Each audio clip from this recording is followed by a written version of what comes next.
Bonjour, je m'appelle Mariama.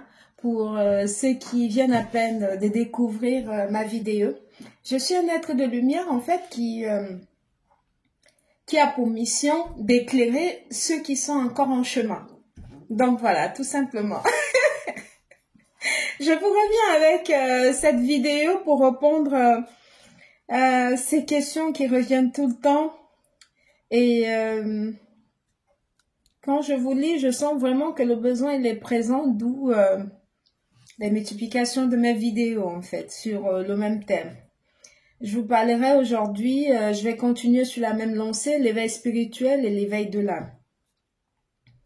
Il y en a qui m'ont posé des questions et je vais m'atteler à répondre. Voilà. Mariama, quelles sont les étapes à franchir pendant l'éveil spirituel? Ça, c'est l'une des questions. Et il y en a aussi qui demandent, Mariama, qu'est-ce que je dois faire pendant l'éveil spirituel? Ça revient à la même question. Et il y a beaucoup qui m'ont posé quasiment la même question, mais de différentes formes, qui revient sur la même question. Parce qu'ils veulent savoir exactement comment faire et qu'est-ce qu'il faut faire pendant la période, pendant l'éveil spirituel en fait. Voilà. Je vais essayer de vous éclairer au mieux. Comme je vous ai dit, j'ai pas la prétention d'avoir la science infuse, mais c'est juste que je suis déjà passée par le chemin sur lequel vous êtes actuellement. Du coup, je pense être amène d'avoir un plus à vous apporter sur le plan spirituel, justement. Donc voilà.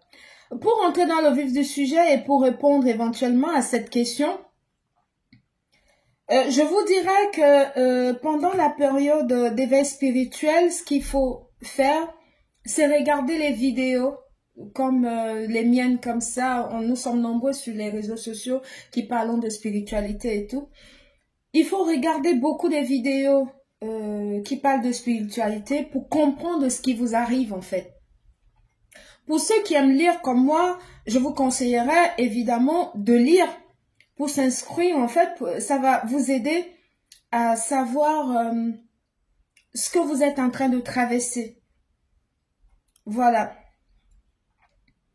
Il faut vraiment dévorer les livres de spiritualité. Ça va beaucoup vous aider. Parce que si vous ne rentrez pas dans un état de recherche de ce qui vous arrive et que vous écoutez plutôt les gens à côté de vous qui ne vibrent pas de la même manière que vous, vous allez être à côté de la plaque. Je m'explique. En fait, quand on est en plein éveil spirituel, vous ne voyez plus les choses pareillement. Tout est chamboulé dans la tête. Et du coup, si vous n'avez pas des vidéos tout le temps que vous écoutez pour pouvoir aider votre mémoire à accepter déjà ce qui est en train d'arriver et ce que vous êtes en train de vivre, les gens à côté de vous vont penser que vous avez que vous êtes en train de perdre la tête en fait, alors qu'il n'en est rien. Vous n'êtes pas du tout en train de perdre la tête, c'est juste que vous êtes en train d'aller vers la meilleure version de vous. C'est un changement énorme. Et les gens qui sont près de vous, votre entourage, pour beaucoup, ne vont pas comprendre. Il y en a qui vont, mais pourquoi ils changent comme ça? Pourquoi c'est, voilà, ils vont penser que, voilà, que il y a quelque chose de mauvais qui est en train de vous. Il y en a qui vont même vous dire que il y a un esprit diabolique qui est entré en vous et tout. Ben, voilà. Ils vont inventer tout et n'importe quoi. Il y en a qui vont même aller dire, mais peut-être qu'elle est rentrée dans une loge, peut-être que machin, voilà. Il y aura plein de peut-être que, hein. Voilà. C'est pour ça qu'il ne faut pas écouter ces gens-là. Et dans un premier temps, parce que ce sera difficile pour vous déjà de nettoyer votre entourage, dans un premier temps, ce que je peux me permettre de vous conseiller, c'est d'écouter les vidéos qui parlent de spiritualité. Dès que vous finissez de faire ce que vous avez à faire, vous mettez vos casques, vous écoutez que ça. Vous écoutez des podcasts, vous écoutez des vidéos spirituelles, vous écoutez des personnes qui vous parlent de la spiritualité, de comment ça s'est passé pour eux et tout. Ça va beaucoup vous aider. Et comme je vous l'ai dit, lire évidemment pour ceux qui aiment bien la lecture comme moi, parce que la lecture, ça m'a beaucoup aidé dans ce sens. Beaucoup, beaucoup, beaucoup. Et il y a aussi des vidéos qui m'ont beaucoup aidé, dans le sens, quand j'ai eu mon éveil spirituel, celle que j'écoutais souvent le plus, c'était la Reine Lumière. Je l'écoutais beaucoup. Et après ça, j'ai commencé à lire les livres et tout, parce que autour de moi, personne ne comprenait exactement ce qui m'arrivait. Voilà, je voyais les choses clairement. En fait, quand je te vois comme ça, j'ai comme l'impression que c'est un miroir, en fait. Je te lis, mais je te scanne complètement. Voilà, c'était venu chez moi un peu d'une manière très claire. Voilà, et j'ai eu la chance d'avoir des vidéos comme celle de la Reine Lumière qui m'a beaucoup... Parce que quand je l'ai écoutée pour la première fois, ça a fait tic. J'ai dit, oula, voilà exactement ce que je vis. Alors que si il n'y avait pas des personnes comme elle qui faisaient des vidéos pour édifier déjà les gens dessus, et c'est là où j'ai commencé à chercher dans des bibliothèques les livres sur la spiritualité pour lire et tout, pour comprendre ce qui m'arrivait, parce que c'était, je ne me comprenais pas. Je me comprenais pas parce que deux fois même je suis dans le train en train de rentrer comme ça du travail, on me montre quelqu'un qui va avoir des difficultés. Il faut que je vais vers la personne pour lui dire fais ci, fais ça, pour que je puisse être tranquille. Je me rappelle pour la petite histoire, j'étais en train de revenir du travail. À cette époque-là, je travaillais encore chez Naturalia. Quand je reviens du boulot comme ça, à la gare, je trouve une dame avec deux enfants, mais sauf qu'il y a un qui devait passer. Je l'ai vu clairement. Ça m'a tellement chagrinée, je suis partie, je suis revenue, j'ai fouillé la femme dans tout le quai, et puis je suis allée la trouver. Il fallait maintenant que je trouve des mots pour pouvoir lui expliquer ce qui... Voilà, je l'ai tout simplement dit que dès que tu arrives à la maison, tu fais ci, tu fais ça, tu laves cet enfant-là avec, et tout. Elle me dit, c'était une dame africaine, voilà. Voilà, d'origine africaine qui venait de la Guadeloupe et tout. Elle me dit, mais merci beaucoup ma soeur, merci beaucoup ma soeur. J'ai dit, mais faites comme ça ce soir, faites comme ça ce soir. J'ai tout simplement sauvé son enfant comme ça, alors que moi-même, je ne savais pas pourquoi je faisais ça. J'étais guidée et j'étais tout simplement obéissante par rapport au message qui m'était transmis. Elle a essayé de demander mon numéro. Moi, je lui ai dit que, bon, j'ai un numéro de téléphone. Je l'ai juste dit, regardez la Dame de Lumière sur les réseaux sociaux. Vous allez me trouver. Et elle m'a retrouvé un jour, elle m'écrit un long message. Merci beaucoup, vous avez sauvé mon enfant et tout. Mais moi, je savais même pas ce que je faisais. Je le faisais comme ça, tout naturellement, parce que ce sont des messages qu'on m'avait dit. Donc, c'est un peu ça, en fait. Donc, si vous n'avez pas cette ligne directive et que vous n'êtes pas obéissant par rapport au message qu'on vous transmet, j'avoue que ça va être compliqué. C'est pour ça qu'il faut être obéissant. Il faut écouter les vidéos, il faut lire les livres sur la spiritualité. Et aussi, il y a aussi... voilà, il y a aussi quelque chose de très important à faire, c'est de se nourrir. De se nourrir en mangeant les aliments que l'esprit vous guide vers. Je vais un peu vous expliquer cette partie-là parce que j'ai eu beaucoup de questions par rapport à ça. Quel aliment manger pour s'activer? Il n'y a pas un aliment spécifique qu'il faut manger pour s'activer. Il n'y en a pas. En fait, ils vont vous guider. Vous allez voir un aliment comme ça. vous allez avoir tellement envie de manger ça que c'est comme si vous ne mangez pas, vous n'allez pas vous sentir bien. Il faut aller manger cet aliment-là. Il faut tout faire pour vous procurer cet aliment, le cuisiner et manger. Quand vous allez manger ça, vous allez vous sentir bien. En fait, cet aliment, quand vous allez le manger, ça va activer quelque chose en vous. Donc, c'est comme ça.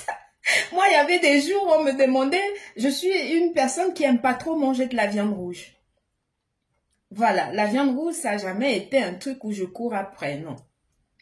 Voilà, je suis plutôt langouste et compagnie. Voilà, les crevettes, les fruits de mer, voilà, ça, ce sont mes dadas et les légumes et tout ça.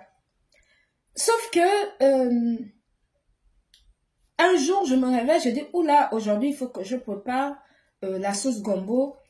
Je vais mettre des langoustes dedans, je mets la viande fraîche dedans et tout. Mon fils, il me regarde comme ça. Ben, maman, je dis oui, aujourd'hui, il faut que... Je suis allée acheter ça. Ça, en fait, c'est une envie. Dès que j'ai mangé cette sauce gombo-là, je suis restée comme ça. Je me sentais bien d'un coup. En fait, ça m'a activé un pouvoir en plus. Des pouvoirs qui étaient endormis en moi. C'est comme ça que ça se passe. Il n'y a pas un aliment spécifique. Voilà. Il y a ça, il y a aussi soit... ça dépend. Des fois, tu peux avoir envie de manger du chocolat. Parfois, le lait des bébés. C'est comme si tu ne goûtes pas une cuillère de lait de bébé, là, quelque chose, voilà, va t'arriver. Il faut aller manger. Il faut payer le lait de bébé, même si tu n'as pas un bébé à la maison. Tu prends une cuillère, tu mets à la bouche. Tu vas voir que ça va t'activer, en fait. Donc, c'est ça. C'est différent, c'est pas des trucs spécifiques. Je peux pas vous dire allez manger les arachides ou manger, non, mais j'aime pas, je sais pas fabuler. Donc je peux pas, voilà, me permettre de raconter des histoires. Donc voilà, je vous parle de ce que je sais et ce que j'ai expérimenté. Voilà, en fait c'est ça. Il y a ça, il y a les aliments qu'il faut manger, qui est très important. Et quand vous allez manger, je vous l'ai déjà dit, ça va calmer cet esprit en vous et ça va activer quelque chose. En fait, c'est quand vous mangez ça, ça vous ouvre l'esprit et tout, comme je vous l'ai dit. Et il y a aussi, pardon, il y a aussi quelque chose qu'il faut faire, c'est de rester toujours dans des endroits calmes. Quand vous êtes en plein éveil spirituel, c'est très important de rester très souvent dans des endroits très calmes, où il n'y a pas de bruit. Parce que, en fait, quand vous restez dans des endroits calmes, ça vous permet de disposer votre esprit à la réception des messages divins. Ça, c'est très, très important. D'où l'importance d'aller souvent marcher dans les parcs. Voilà, se promener dans la nature. Quand vous avez fini de manger, que de rester se coucher, c'est même d'ailleurs pas conseillé. Il faut sortir, faire des 100 pas et tout, dans des endroits calmes, où vous êtes tout seul. Soit vous mettez vos casques et vous écoutez les vidéos, soit pendant que vous êtes en train d'écouter, vous marchez dans la nature comme ça. Vous allez voir que vous ne pouvez pas rentrer de votre marche dans la nature sans avoir reçu un message divin. Donc voilà, ce sont des trucs, ce sont des clés que je suis en train de vous donner. Et aussi, qui est très important, c'est l'amour de soi. Il faut vous aimer. Il faut beaucoup vous aimer, surtout pendant la période d'éveil spirituel. C'est très important de vous aimer, de vous chouchouter.